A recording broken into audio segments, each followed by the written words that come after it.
in this town and in this area. Why don't you tell us in a couple of minutes what you've been working on and what's been going on in terms of Washington State for medical marijuana? Well, thank you very much, and welcome to Hempfest, everybody. This is looks like a great setup here. Congratulations to everyone who's working on the Hemposium Forum today. And Philippe, thank you for introducing us. I don't want to take time away from the panelists, so I don't want to talk about the work that I've been doing. But if we want, we can go through and introduce everyone now, or... It's up to you. Okay. All right, I'm on a new mic. Very exciting. This panel is about the state of medical marijuana in Washington State, and it's sort of interesting when you talk about drug policy amongst this crowd. People say Hempfest is preaching to the choir. I'd say that we're teaching the choir how to sing. Because generally, we're all coming from the same place, and we have a pretty cohesive idea of what the strategies are of how we get from the drug war of today to a better model for adults being allowed to use marijuana, whether it be for medicine or for their own adult recreational purposes. But medical marijuana in Washington State, there's been some disagreement, not about whether or not patients should be allowed to use medical marijuana, but how we're going to get there. And probably the most contentious issue over the last couple of years has been a bill that started in the state legislature, 6032. And what 6032 did was amend Washington State's medical marijuana law. So I want to back up a little bit and talk about that. In 1998, Washington voters, by a margin of 59%, voted to allow those with qualifying conditions to use marijuana for medical purposes. How much marijuana?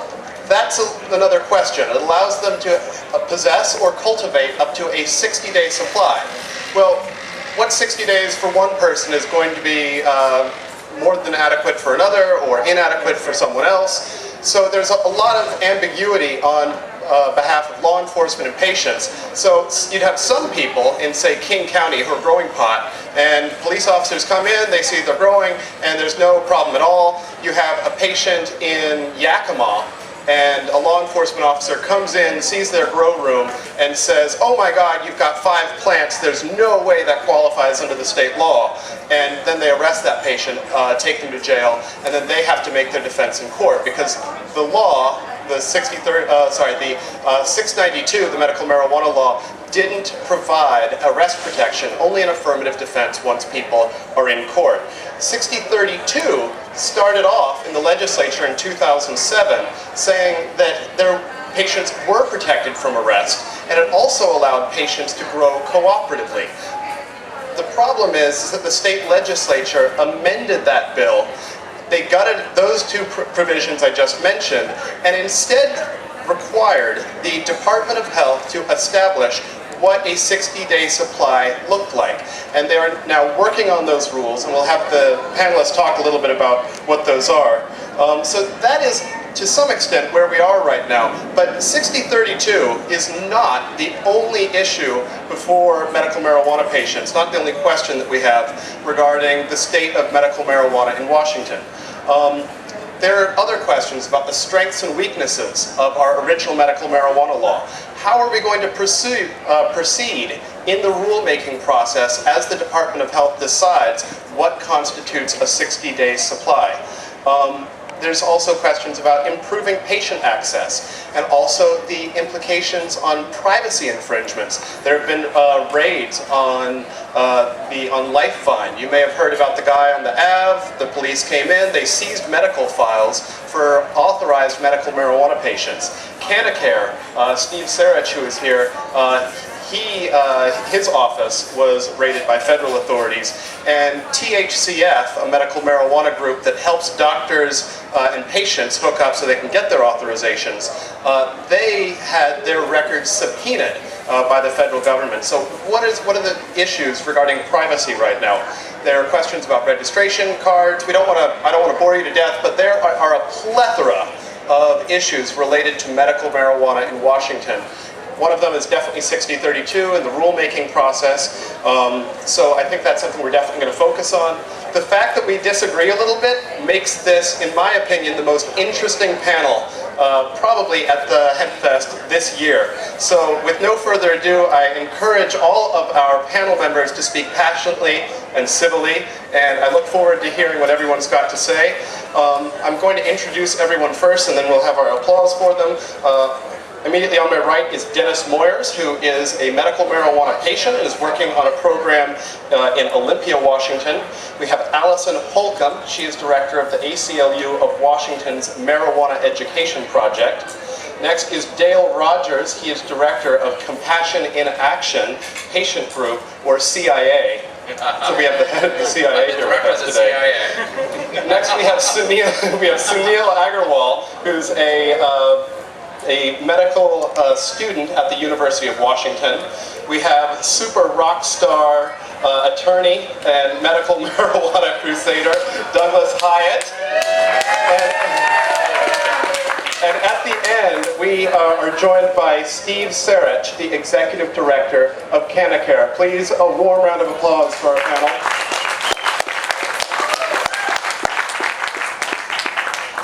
What I'd like to do is give every one of our panelists, with their permission, 3 minutes to talk about what your thoughts are on the priorities for medical marijuana in Washington State. And we'll just go down the line, beginning with Dennis, and we'll finish with Steve. And then we'll go down the line one more time with comments of a minute or two. We'll try to keep them brief so that we're done by 12:35. So with no further ado, Dennis Moyers. Thank you, Dominic.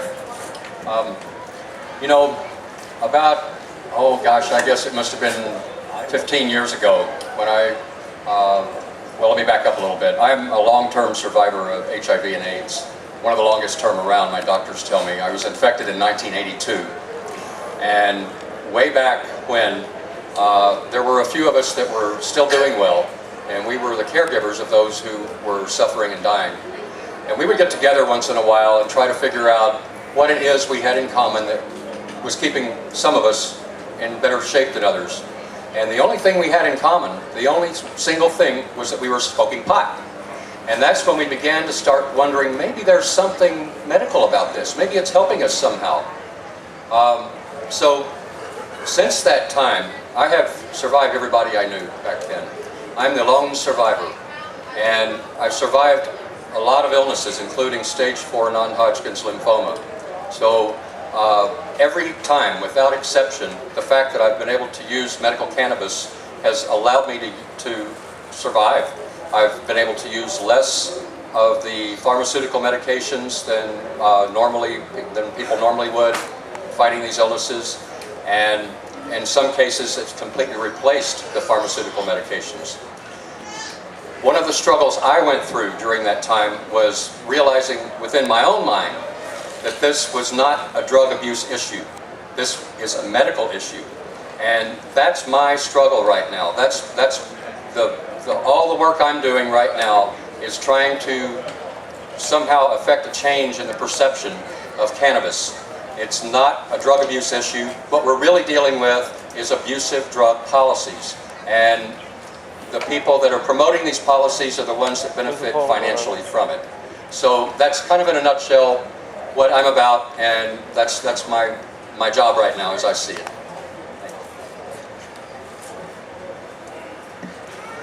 I'd just like to say we're all very happy that Dennis is still with us to help us fight. Yes.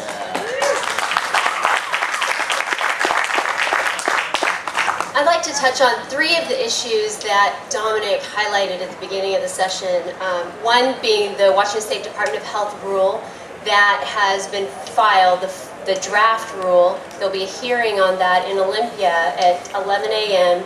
on Monday, August 25th. I encourage everyone to attend, and I understand there will also be a rally at the same location. I see someone holding up a card that has information. There'll be a rally at the same location at 10 a.m. starting before the hearing.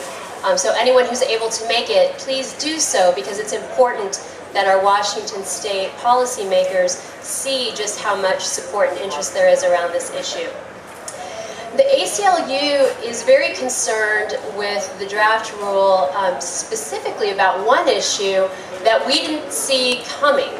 The Department of Health inserted a provision in the draft rule that that explains that for a patient who needs more than whatever the 60-day supply winds up being, that in order for that patient to be able to overcome the presumption of what the 60-day supply is, they have to have a physician's written statement of what their actual need is. That's very troubling to us. The reason why that is so troubling is that asking a physician to